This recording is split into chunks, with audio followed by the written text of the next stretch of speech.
زدني علما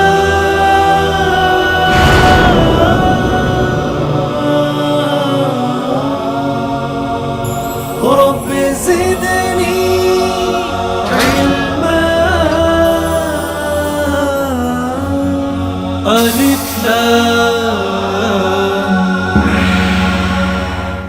السلام علیکم ورحمۃ اللہ وبرکاتہ۔ آج 21 رمضان المبارک ہے۔ مسلمانوں کی تاریخ میں یہ آج خاص دن ہے کہ آج حضرت علی کرم اللہ وجہہ کی شہادت کا بھی دن ہے، اور حضرت علی کرم اللہ وجہہ جہاں ان کے اتنے بے شمار مناقبات ہیں، وہاں اللہ کی طرف سے ان پر یہ بھی انعام تھا کہ بچوں میں سب سے پہلے اسلام لانے والے حضرت علی کرم اللہ وجہہ تھے۔ اور ہمارا آج کا جو پروگرام ہے یہ ہم نے خاص طور پر بچوں کے لیے رکھا ہے۔ حضرت علی کرم اللہ وجہہ اور پھر ان کے بیٹے حضرت امام حسن اور امام حسین، اللہ کے نبی صلی اللہ علیہ وسلم جو پیار حسنین سے رکھتے تھے وہ بھی ایسا تھا کہ آپ صلی اللہ علیہ وسلم اگر کبھی نماز میں ہوں سجدے کی حالت میں، اور اگر یہ دونوں بچے اگر آپ صلی اللہ علیہ وسلم کے کندھے پر چڑھ جایا کرتے تھے، پیٹھ پر چڑھ جاتے تھے، تو آپ صلی اللہ علیہ وسلم اپنے سجدے کو لمبا کر دیا کرتے تھے۔ آپ مسجد سے ایک بار نکلے تو یہ دونوں بچے آپ کے کندھوں پر تھے، تو حضرت عمر رضی اللہ تعالیٰ عنہ آ رہے تھے، بے ساختہ منہ سے نکلا واہ واہ کیا زبردست سواری ہے۔ آپ صلی اللہ علیہ وسلم فرمایا ہاں لیکن یہ بھی تو دیکھو کہ سوار کتنے زبردست ہے۔ ہاں جی میرے دوستو، اللہ کے نبی خاص محبت تھی آپ کو بچوں سے۔ آپ مسجد سے باہر نکلتے تھے، اگر بچوں کو مدینے کی گلیوں میں کھیلتا دیکھتے تھے تو ایسے اپنے ہاتھوں کو کھول لیا کرتے تھے، اور بچے دوڑ کے آپ صلی اللہ علیہ وسلم سے آ کر لپٹ جایا کرتے تھے۔ آپ بہت پیار کرتے تھے، جو کچھ ہوتا تھا بچوں کو دیا کرتے تھے۔ ہمارا آج کا پروگرام بچوں کے لیے ہے اور ایک اسپیشل پروگرام ہے۔ آئیے میں اپنے ان بچوں سے پہلے آپ کا تعارف کراتا ہوں۔ میرے بائیں طرف پیاری بچی بیٹھی ہے ہنیہ طارق، ان کے ساتھ اسامہ بیٹھے ہیں، اسامہ ظفر، ان کے ساتھ حافظ حسان ہیں، اور ان کے ساتھ بیٹھے ہیں راؤ سیف اللہ۔ میرے دائیں طرف بیٹھے ہیں محمد عکاشہ، ان کے ساتھ بیٹھے ہیں حسن شفیق، ان کے ساتھ ہیں اسامہ خان، ان کے ساتھ بیٹھی ہیں کشف رضوان۔ برق رفتار مرحلہ، بہت آسان سوال آئے گا بچوں آپ کے پاس۔ جو سوال آپ لوگوں کے پاس آنے والا ہے وہ یہ ہے، ذرا غور سے سننا۔ نیچے دیے گئے حروف کو صحیح ترتیب دے کر ہمارے پیارے نبی صلی اللہ علیہ وسلم کا نام مکمل کیجئے۔ اے ح بی میم سی الف ڈی دال، اور آپ کا وقت شروع ہوتا ہے اب۔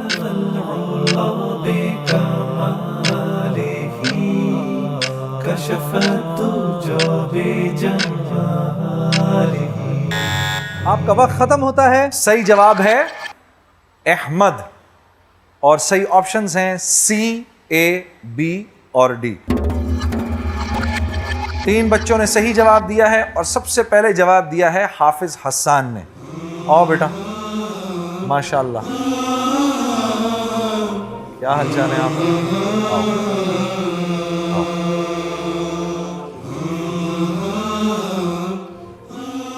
مبارک ہو آپ کو بیٹا حافظ حسان صاحب۔ کس عمر میں حفظ کیا؟ میں نے 13 سال کی عمر میں۔ 13 سال کی عمر میں پورا قرآن حفظ کر دیا؟ سنایا بھی کبھی؟ جی سنا ہے میں نے، میں مسجد میں سنتا ہوں۔ سامع ہو، پیچھے کھڑے ہوتے ہو؟ جی ماشاء اللہ، بہت اچھے۔ تو یاد کیسے رکھتے ہو؟ دہرانے سے۔ دہراتے رہتے ہو؟ جی۔ دن میں کتنا پڑھتے ہو؟ ایک ہی دفعہ۔ ہاں جی۔ پارا کر لیتے ہو دن میں ایک؟ جی ہو جاتا ہے ایک ماشاء پارا۔ جی۔ اچھا بیٹا حسان، ہم تم سے 14 سوال کریں گے، جی ٹھیک ہے؟ جی اور توجہ سے سننا ہے، ٹھیک ہے؟ اگر تم نے 14 سوالوں کے جواب دے دیے تو تمہیں ہم حج کے 2 پیکیجز دیں گے، ٹھیک ہے؟ جی۔ اور ان 14 سوالوں تک جانے کے لیے بیچ میں 3 منزلیں ہیں۔ پہلی منزل دوسرے سوال کے بعد آ جائے گی۔ اگر تم نے 2 سوالوں کے جواب دے دیے تو عمرے کے 2 ٹکٹ تمہارے ہو گئے، ہاں جی۔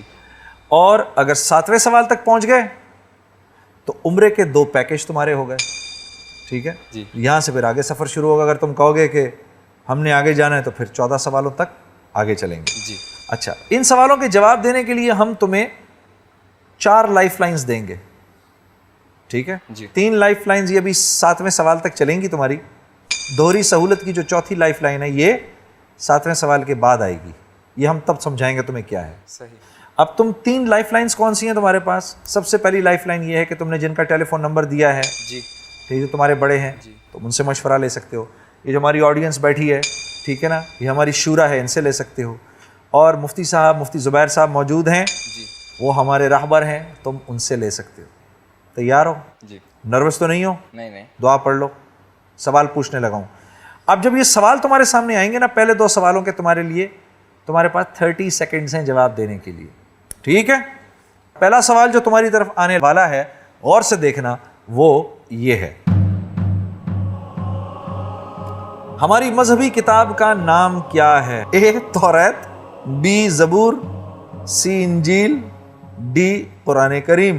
ڈی قرآن کریم. کر دوں اس کو محفوظ؟ جی جی کر دیں جی محفوظ کر دیں جی. قرآن کریم دکھائیں جی جواب دکھائیں اس کا. ماشاءاللہ ماشاءاللہ.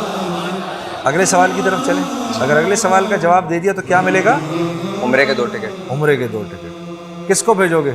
امی اور ابو کو. امی ابو کو بھیجو گے؟ شاباش. انہوں نے کیا عمرہ ابھی؟ نہیں امی کی خواہش ہے تو پوری کرنی ہے. واہ واہ یہ تو کتنی زبردست بات ہو جائے گی. ہاں جی کتنے خوش ہو جائیں گے وہ. جی ماشاء اللہ ماشاء اللہ. تمہاری اماں نے کبھی سوچا تھا کہ میرا بیٹا عمرہ کرائے گا ان کو؟ ہاں پتہ نہیں. دیکھو اللہ کی طرف سے کیسے جی معاملات ہوتے ہیں. ہاں وہ تو سوچ رہی ہوں گے کہ ہسبینڈ کے ساتھ جائیں گے تمہارے ابا کے ساتھ جائیں گے. انہیں کیا پتا تھا کہ بیٹا ابھی کماؤ پوت بھی نہیں بنا لیکن مجھے عمرے کی طرف لے جائے گا. ہاں چلو دیکھتے ہیں صحیح جواب دینا ہے. جی انشاءاللہ. دوسرا سوال جو تمہاری طرف آنے والا ہے وہ یہ ہے. تراویح کی نماز کون سے اسلامی مہینے میں ادا کی جاتی ہے؟ شعبان کے مہینے میں اے، رمضان کے مہینے میں بی، شوال کے مہینے میں سی اور ذی قعدہ کے مہینے میں آپشن ڈی. بی رمضان کے مہینے میں. سوچ لو پھر سے. بالکل سوچ لیا. پکی بات ہے. پڑھ رہے ہو تراویح ماشاءاللہ؟ جی پڑھ رہے ہو؟ جی. بی کو محفوظ کر دیں جی. ماشاءاللہ ماشاءاللہ. دکھائیں جی. لو بھائی حافظ حسان صاحب آپ کو عمرے کے 2 ٹکٹ مبارک ہو. کتنے خوش ہو رہے ہوں گے تمہارے اماں ابا اس وقت. ہاں بالکل ہے نا. دیکھو انہوں نے تمہیں قرآن حفظ کروایا تم نے کتنا اچھا گفٹ دیا ان کو.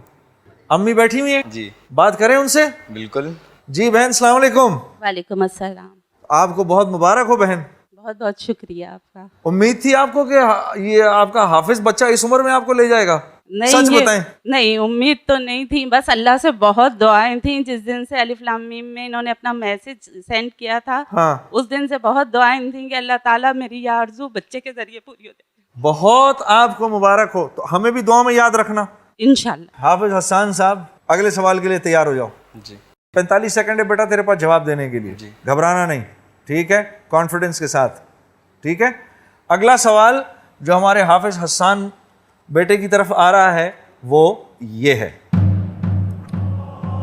روضہ رسول سعودی عربیہ کے کون سے شہر میں واقع ہے؟ اے مکہ مکرمہ، بی مدینہ منورہ، سی جدہ، ڈی ریاض. لائف لائن یوز کر سکتے ہیں. ہاں تو ہیں 3 موجود ہیں. شورا سے مدد. شورا سے.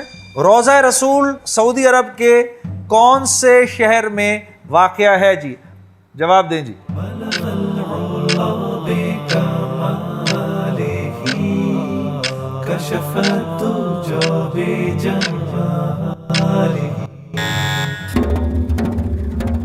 سو فیصد لوگ کہہ رہے ہیں آپشن بی مدینہ منورہ. جی مدینہ منورہ. مدینہ منورہ محفوظ کر دوں؟ جی مدینہ منورہ محفوظ کریں جی. صحیح جواب کیا ہے بریک کے بعد. رب زدنی علما الف لام رب زدنی علما الف لام. جی بریک کے بعد خوش آمدید. آپ سے سوال یہ ہم نے پوچھا روضہ رسول سعودی عرب کے کون سے شہر میں واقع ہے. آپ نے جواب معلوم کرنے کے لیے شورا کی مدد لی. شورا نے آپ کو مشورہ دیا مدینہ منورہ. 100% یہ کہہ رہے ہیں مدینہ منورہ میں. دکھائیں جی. مبارک ہو. اگلے سوال کے لیے تیار؟ جی. اگلا سوال جو آپ کی طرف آنے والا ہے حافظ حسان صاحب وہ یہ ہے. اللہ تعالیٰ کے مشہور صفاتی ناموں کی تعداد کتنی ہے؟ اے 99، بی 100، سی 101، ڈی 102. اے 99. پکی بات ہے؟ جی. محفوظ کر دوں اس کو؟ جی. حافظ حسان صاحب فرما رہے ہیں 99 اے. کریں جی اس کو محفوظ، دکھائیں جی. مبروک، 4 سوالوں کے جواب دے دیے صحیح، 3 سوالوں کے آپ نے اور صحیح جواب دے دیے تو آپ عمرے کے 2 پیکج جیت جائیں گے. جی. ٹھیک ہے جی. آپ کے پاس 2 لائف لائنز موجود ہیں ابھی. جی. 5واں سوال جو حافظ حسان صاحب کی طرف آنے والا ہے وہ یہ ہے. اللہم لک صمت وبک آمنت وعلیک توکلت وعلی رزقک افطرت.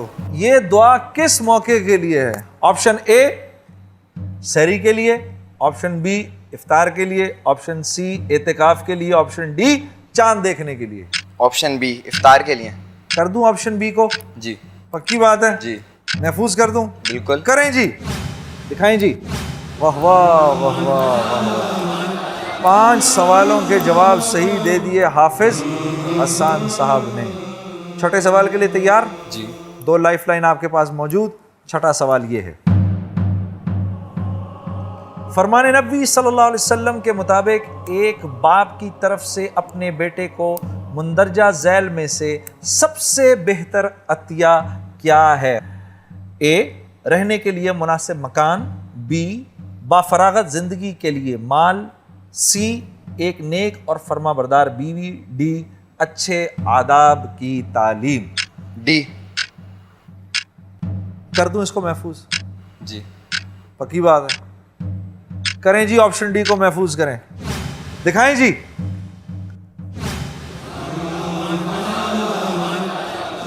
جی مفتی زبیر صاحب یہاں موجود ہیں. حضرت السلام علیکم ورحمۃ اللہ. وعلیکم السلام ورحمۃ اللہ وبرکاتہ. مفتی صاحب یہ لڑکا حافظ حسان بڑی تیز رفتاری سے عمرے کے پیکیجز کی طرف جا رہا ہے. ایک سوال رہ گیا ہے اور یہ اس بچے نے ماشاءاللہ سے فرمان نبی صلی اللہ علیہ وسلم کے مطابق ایک باپ کی طرف سے اپنے بیٹے کو مندرجہ ذیل میں سے سب سے بہتر عطیہ کیا ہے، اس کا بڑا صحیح جواب دیا اس نے. اچھے آداب کی تعلیم. آپ کی کیا رائے ہے؟ یہ حدیث در حقیقت ترمذی کے اندر موجود ہے. اچھا. ترمذی جلد ثانی کے اندر ایک روایت ہے کہ آپ صلی اللہ علیہ وسلم نے ارشاد فرمایا لَأَن يُؤَدِّبَ الرَّجُلُ وَلَدَهُ خَيْرًا مِّنْ أَن يَتَصَدَّقَ بِصَاعٍ. ٹھیک. والد اپنے بیٹے کو صحیح اور اچھے اور اعلیٰ آداب کی تعلیم دے، یہ اس کی طرف سے صاع کئی پیمانے گندم مال و متاع صدقہ کرنے سے بھی زیادہ بہتر ہے. واہ واہ واہ. اور اصل اس کے اندر نقطہ در حقیقت یہ ہے کہ اگر مال کو صدقہ کرے گا تو یہ ایک مالی عبادت ہے ٹھیک. اور فانی صدقہ ہے. جو کھائے گا جو پیے گا اس کے بعد یہ صدقہ ختم ہو جائے گا. لیکن اگر اپنے بیٹے کو اپنی بیٹی کو اچھے آداب کی تعلیم سکھلائے گا تو وہ ہمیشہ ہمیشہ رہے گا اور اس کا فائدہ متعدی ہے. متعدی کا مطلب یہ کہ لوگوں کو اس کا فائدہ پہنچے گا. یہی وجہ ہے کہ آپ صلی اللہ علیہ وسلم نے ایک حدیث کے اندر یہ بھی ارشاد فرمایا انسان اس دنیا سے چلا جاتا ہے لیکن نیک اور صالح اولاد اس کے لیے صدقہ جاریہ بنتی ہے. وہ تو قبر میں چلا گیا لیکن اس نے اپنی اولاد کی جو اعلیٰ تربیت کی تھی اس کی وجہ سے بے شمار انسانیت کو نفع پہنچ رہا ہے، سکھ پہنچ رہا ہے، راحت اور سکون پہنچ رہا ہے. تو در حقیقت یہ والد کی طرف سے سب سے بڑا صدقہ اور سب سے بڑا عطیہ اولاد کے لیے ہو سکتا ہے. یوں حضرت مجھے تو نہیں معلوم تھا کہ یہ حدیث بھی ہے. جی. میں تو ایسے ہی ذہن گیا اس طرف وہ سورہ لقمان کی طرف جی کہ لقمان حکیم نے جو نصیحتیں اپنے بیٹے سے فرمائی، حالانکہ وہ نبی نہیں تھے، اللہ نے ان کا ذکر کیا قرآن میں اور اسی طرح کی خوبصورت باتیں ان کو فرمائیں. تو اس سے مجھے یہی لگا کہ آپ صلی اللہ علیہ وسلم کی کیونکہ کوئی بات بھی وحی سے الگ تو آپ کی تو ہر بات وحی ہوا کرتی تھی، تو یہ کچھ اس سے بھی کچھ مناسبت ہے. بالکل صحیح فرمایا. وہاں جو جس چیز کا آپ حوالہ دے رہے ہیں حضرت لقمان علیہ السلام کی اس نصیحت کا تذکرہ خود قرآن کریم کے اندر اللہ تعالیٰ نے فرمایا وَإِذْ قَالَ لُقْمَانُ لِابْنِهِ وَهُوَ يَعِظُهُ يَا بُنَيَّ لَا تُشْرِكْ بِاللَّهِ إِنَّ الشِّرْكَ لَظُلْمٌ عَظِيمٌ. اور جب لقمان نے اپنے بیٹے سے کہا اے میرے پیارے بیٹے اللہ کے ساتھ کسی کو شریک مت ٹھہرانا، ان شرک لظلم عظیم، بے شک شرک بہت بڑا ظلم ہے۔ اور اس کے بعد اگلی آیت کے اندر ہے وَوَصَّيْنَا الْإِنسَانَ بِوَالِدَيْهِ، ہم نے انسان کو اس بات کی وصیت کی ہے کہ وہ اپنے والدین کے ساتھ حسن سلوک کا مظاہرہ کرے۔ تو واقعتاً وہ جو ترغیب تربیت ہے وہ لقمان حکیم نے اس سورہ لقمان کے اندر اس کا واضح تذکرہ موجود ہے، اپنے بیٹے کو وہ نصیحت فرما رہے تھے۔ آپ صلی اللہ علیہ وسلم نے بھی حدیث کے اندر والد کے لیے یہ سب سے بڑا صدقہ قرار دیا کہ وہ اپنی اولاد کو اچھی تربیت کر کے سکھائے۔ جی مولانا، یہ پیارے بچے کے برکت سے ایک آخری نقطہ میں آپ سے پوچھنا چاہ رہا تھا۔ جی اسی صورت میں ایک جگہ پر اللہ پاک فرما رہے ہیں کہ لقمان حکیم اپنے بیٹے سے کہہ رہا ہے، یہ میرے سننے والوں کو اس کا بڑا نفع ہوگا، یا بنیا اقم الصلاۃ وامر بالمعروف وانہی عن المنکر واصبر علی ما اصابک ان ذلک من عزم الامور۔ بیٹے نماز پڑھتے رہنا، لوگوں کو اچھائی کی طرف بلانا، برائی سے روکنا، اور بیٹے سخت بات کے اوپر صبر کرنا، بے شک یہ بڑے ہمت کے کام ہیں۔ تو یہ کیا واقعی بڑی ہمت کی باتیں ہیں تینوں؟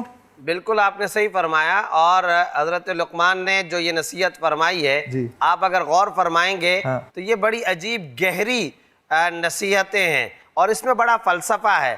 سب سے پہلے تو یہ ہے کہ نماز کا حکم دیا جا رہا ہے، اس سے پہلے میں نے ذکر کیا تھا کہ شرک سے نجات۔ اب بچے کو بچپن سے یہ بتایا جا رہا ہے کہ میرا روزی دینے والا، میرا مشکل کشا اور میرا حاجت روا صرف اور صرف اللہ رب العزت کی ذات ہے۔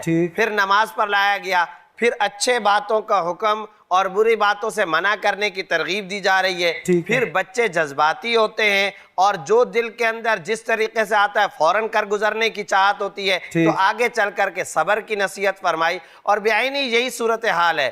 آپ دیکھیے قرآن کریم کے اندر آپ نے حضرت لقمان علیہ السلام کا حوالہ دے دیا، میں ذکر کروں گا حضرت یوسف علیہ السلام، یہ بھی تو ایک بچے ہی تھے۔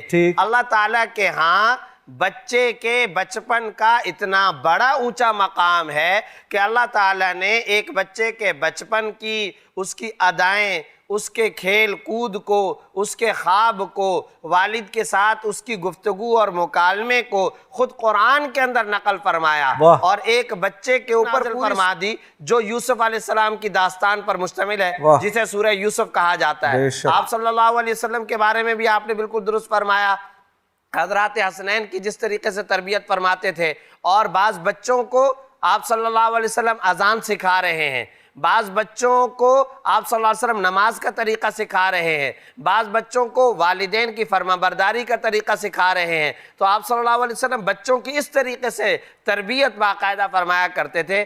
بچے کا دل دماغ خالی سی ڈی اور کیسٹ ہوا کرتی ہے، آپ جو کچھ اس کے اندر بھر دیں گے وہ اس کے اندر فیڈ اور محفوظ ہو جائے گا۔ بہت شکریہ میرے حضرت، بہت بہت شکریہ۔ لو بھائی حسان، تمہاری برکت سے کیسی اچھی اچھی پیاری پیاری باتیں سننے کو مل گئی۔ جی ایک سوال کا تم نے جواب اور دیا صحیح تو عمرے کے 2 پیکج تمہارے ہو گئے۔ جی پوچھوں اگلا سوال؟ جی اگلا سوال جو ہمارے بیٹے کی طرف آنے والا ہے وہ یہ ہے، مختلف احادیث کے مطابق درج ذیل میں سے کس کی مغفرت شب قدر میں نہیں ہوتی؟ اے پڑوسی کو تکلیف دینے والا، بی والدین کا نافرمان، سی نماز چھوڑنے والا، ڈی روزہ چھوڑنے والا۔ ابھی تیرے پاس 2 لائف لائنز موجود ہیں، رہبر سے مدد۔ روک دیں جی۔ مفتی صاحب السلام علیکم۔ وعلیکم السلام ورحمۃ اللہ وبرکاتہ۔ حضرت ایک بار پھر آپ کی ضرورت پڑ گئی۔ دیکھیے ان میں سے چاروں آپشن جو ہیں جی حضرت، وہ سارے ایسے ہیں جن کی طرف ذہن جاتا ہے، لیکن آپ نے جو سوال پوچھا ہے اس میں مختلف احادیث کا آپ نے حوالہ دیا ہے۔ نماز کو ترک کرنا یہ انتہائی سنگین نوعیت کا گناہ ہے، رمضان چل رہا ہو اور روزہ کوئی نہ رکھے، اس سے بڑی بدبختی کی بات کوئی نہیں ہو سکتی ہے۔ اسی طرح پڑوسی کو تکلیف دینے والا یہ بھی انتہائی سنگین نوعیت کا گناہ ہے۔ لیکن ایک بات بتا دوں کہ مختلف احادیث میں آپ صلی اللہ علیہ وسلم نے ارشاد فرمایا، جبرائیل علیہ السلام شب قدر کے موقع پر دنیا میں تشریف لاتے ہیں اور فرشتوں کی جماعت کے ساتھ حاضر ہوتے ہیں. جن لوگوں نے رات کو عبادت کی ہوئی ہوتی ہے ان کو آ کر کے سلام کرتے ہیں. پھر فرشتوں کی جماعت کو واپس کوچ کرنے کا حکم دیتے ہیں. تو فرشتوں کی جماعت حضرت جبریل سے پوچھتی ہے کہ اللہ تعالیٰ نے اپنے بندوں کے بارے میں کیا فیصلہ فرمایا. تو اس موقع پر حضرت جبریل فرماتے ہیں اللہ تعالیٰ نے اپنے بندوں کی مغفرت کا فیصلہ فرمایا ہے، مگر 4 بندوں کی مغفرت کا اللہ تعالیٰ نے فیصلہ نہیں فرمایا، ان کی بخشش نہیں ہوگی. اب یہ جو 4 آپشن اس میں آپ نے پوچھے ہیں، ان میں سے ایک آپشن اس حدیث کے اندر موجود ہے اور وہ ہے در حقیقت والدین کا نافرمان. اللہ اکبر. کیوں پیارے؟ جی وقت شروع ہو چکا ہے، جلدی بتا. والدین کا نافرمان. بی کو کر دوں محفوظ؟ جی. بی کو محفوظ کریں جی، دکھائیں جی.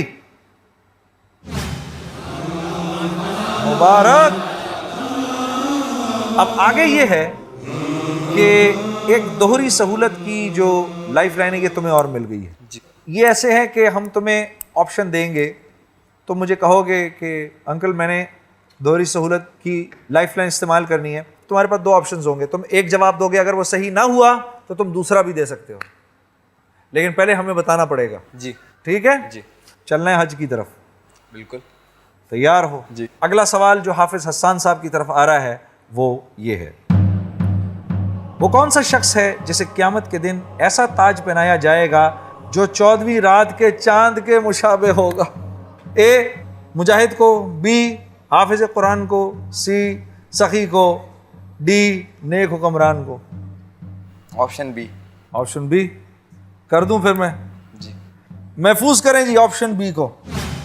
صحیح جواب آپ کو بتائیں گے بریک کے بعد. رب زدني علما ألف لام رب زدني علما ألف لام. جی بریک کے بعد خوش آمدید.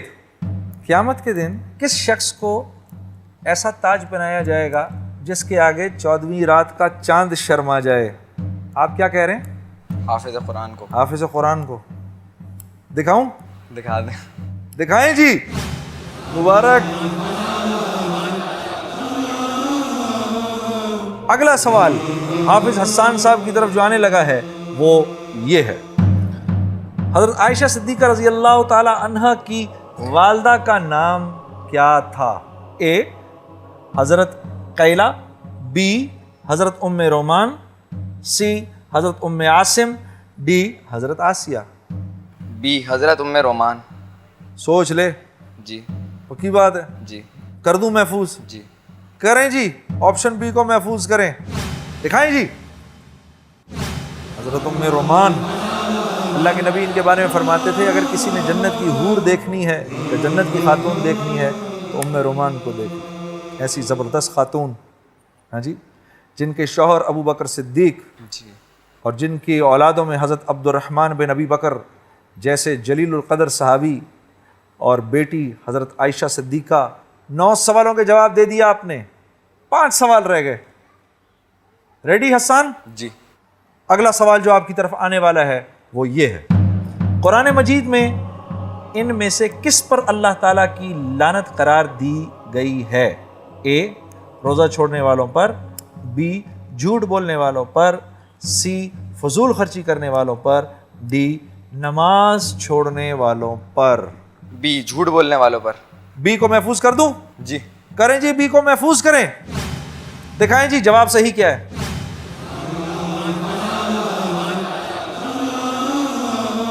اللہ تو یہ خوش رکھے. لیکن میں مفتی صاحب سے ریفرنس لوں گا اس کا. حضرت السلام علیکم. وعلیکم السلام ورحمۃ اللہ وبرکاتہ. حضرت یہ جو ہے قرآن میں ان میں سے کس پر اللہ تعالیٰ کی لعنت قرار دی گئی ہے؟ تو جھوٹ بولنے والے پر. تو جھوٹ تو قدم قدم پر آج ہماری زبانوں سے نکل رہا ہے اس معاشرے میں. میرا مطلب ہے کہ آج ہم سانس جتنی دفعہ لیتے ہیں اتنی دفعہ تو جھوٹ نکل رہا ہے منہ سے. بالکل آپ نے صحیح فرمایا. قرآن کریم کی آیت ہے اور اس کے اندر آخر کا حصہ باقاعدہ اسی بات پر دلالت کرتا ہے اللہ تعالیٰ نے فرمایا فمن حاجک فی من بعد ما جاءک من العلم فقل تعالوا ندعو ابناءنا وابناءکم ونساءنا ونساءکم وانفسنا وانفسکم ثم نبتہل فنجعل لعنت اللہ علی الکاذبین. بس ہم نے یہ کر دیا کہ جھوٹوں پر اللہ تعالیٰ کی لعنت ہو. اب یہ جو کذب ہے، جھوٹ ہے، یہ صرف اور صرف قرآن کریم کے اندر لعنت کا تذکرہ نہیں آیا، بلکہ احادیث کے اندر آپ صلی اللہ علیہ وسلم نے اس کی بڑی سختی کے ساتھ تردید فرمائی ہے. بلکہ مومن کے بارے میں فرمایا کہ وہ کچھ بھی کر سکتا ہے، جھوٹ نہیں بول سکتا. اور ساتھ میں یہ بات بھی یاد رکھنی چاہیے کہ وہ جو حدیث ہے مشہور جس میں منافق کی علامتیں بیان کی گئی ہیں، اس میں باقاعدہ ایک علامت منافق کی یہ بیان کی گئی اذا حدث کذب، جب بات کرتا ہے تو جھوٹ بولتا ہے. تو گویا کہ جھوٹوں پر اللہ کی لعنت بھی ہے. مومن جھوٹ بھی نہیں بول سکتا، اور جھوٹ منافق کی بھی علامت ہے. آپ دیکھ لیجئے کہ قرآن و حدیث کا لب و لہجہ جھوٹوں کے بارے میں کیا ہے. اور انتہائی افسوس کی بات ہے، انتہائی دکھ کی بات ہے، آپ نے صحیح بات کی طرف نشاندہی کی ہے. آج ہمارے کاروبار کے اندر، ہمارے بازار کے اندر جھوٹ بولتے ہیں. اس کو ہنر سمجھا جاتا ہے. یہ سمجھتے ہیں کہ دیکھو میں کتنا چالاک آدمی ہوں، میں نے فلانے کو اس طرح سے ٹرخا دیا، میں نے فلانے کو اس طریقے سے روانہ کر دیا. یہ پتہ نہیں ہے تم نے منافقت کا کام کیا. یہ پتہ نہیں ہے تم نے یہ بات کر کے اللہ کی لعنت اپنے اوپر کروا لی ہے. یہ پتہ نہیں ہے کہ قرآن پکار کر کے تم پر لعنت بھیج رہا ہے.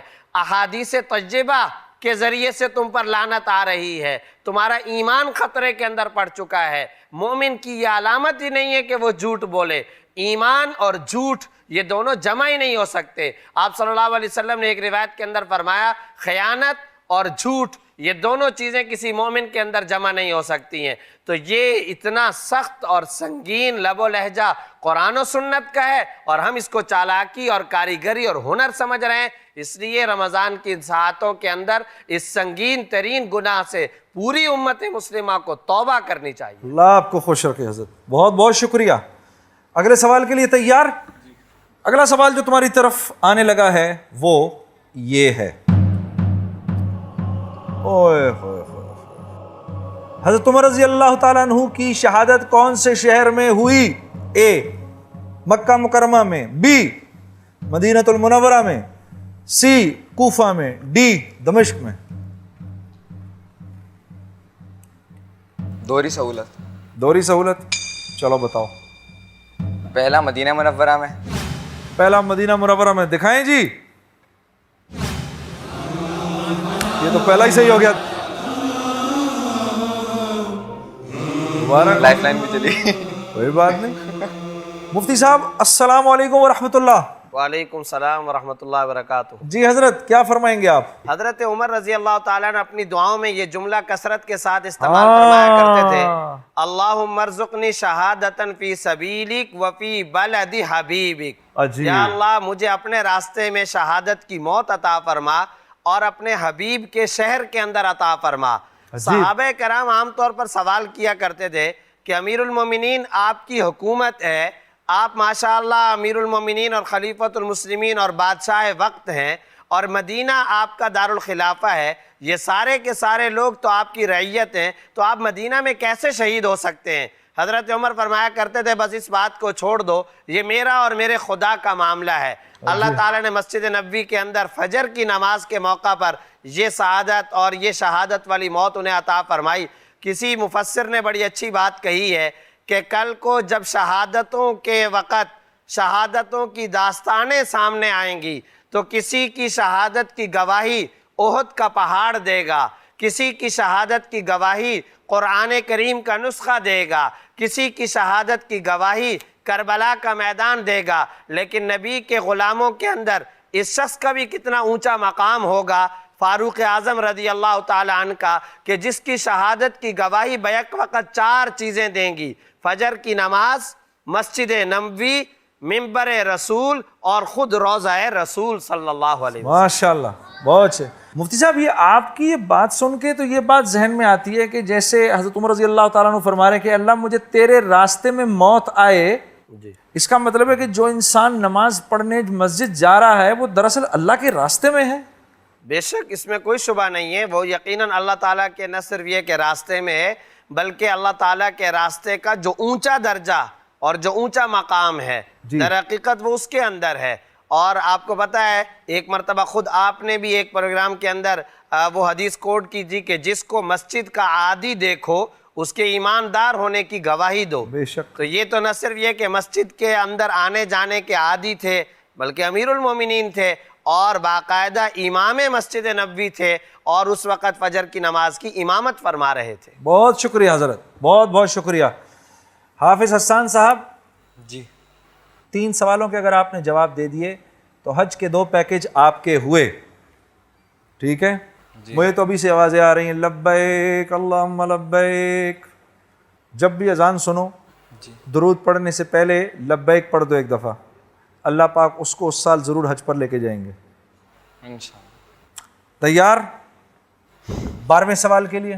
جی شاباش، ہمت کر کے۔ اگلا سوال حافظ حسان صاحب کی طرف جو آنے والا ہے وہ اگلا سوال یہ ہے، آپ صلی اللہ علیہ وسلم نے کس صحابی کے لیے احد کے موقع پر فرمایا کہ انہوں نے جنت واجب کر لی؟ اے حضرت سعد رضی اللہ تعالی، بی حضرت طلحہ رضی اللہ تعالی، سی حضرت حمزہ رضی اللہ تعالی عنہ، اور ڈی حضرت زبیر رضی اللہ تعالی عنہ۔ کس کے بارے میں اللہ کے نبی نے فرمایا کہ انہوں نے جنت واجب کر لی؟ احد کا واقعہ تو پڑھا ہے نا؟ ہاں، ان چاروں میں سے احد میں شہید کون ہوا؟ حضرت حمزہ۔ سید الشہداء۔ جی جواب سی۔ اور باقی 3 جو ہیں وہ عشرہ مبشرہ ہیں۔ جی سوال مشکل آ گیا۔ کافی۔ سی حضرت حمزہ رضی اللہ عنہ۔ سی کر دوں؟ جی لائف لائن نہیں لوگے؟ نہیں۔ کریں جی آپشن سی کو محفوظ کریں جی۔ محفوظ کر دیا؟ جی اب تو محفوظ کر دیا۔ اب تو کر دیا۔ ہاں، جی جواب بتاتے ہیں آپ کو بریک کے بعد۔ رب زدني علما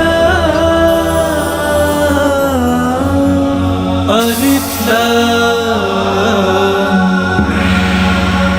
رب زدني علما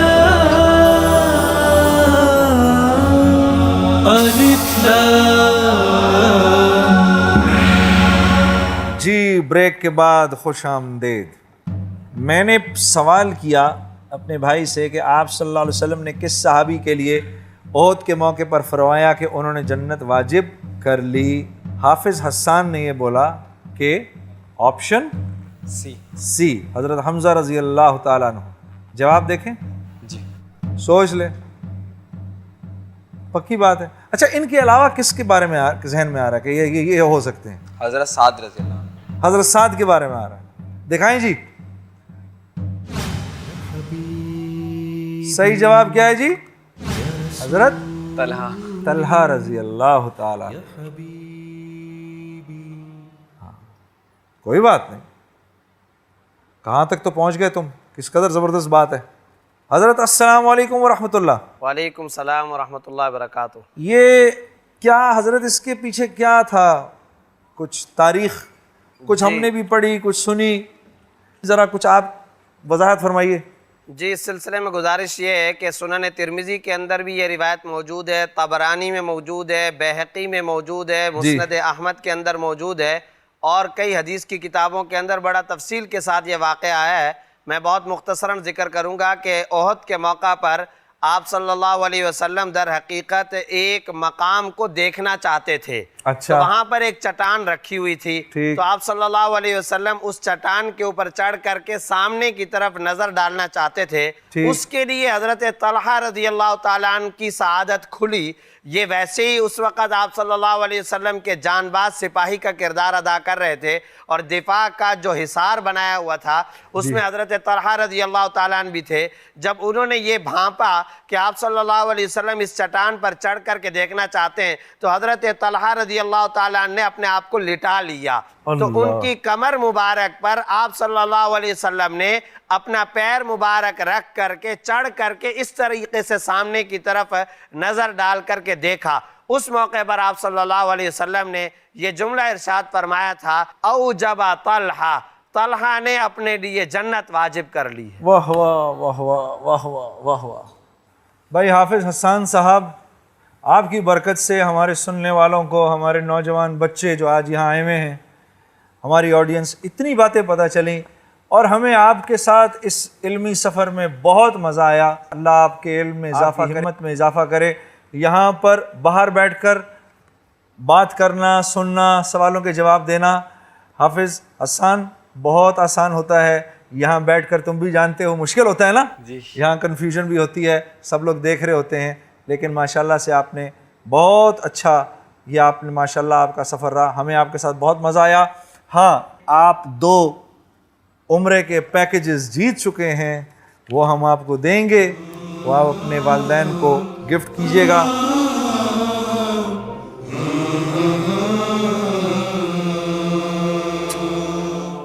جناب تشریف لائیے، حافظ حسان صاحب، بہت بہت آپ کو مبارک ہو۔ یہ لو، آؤ ادھر بیٹھو، اس طرف آ جاؤ۔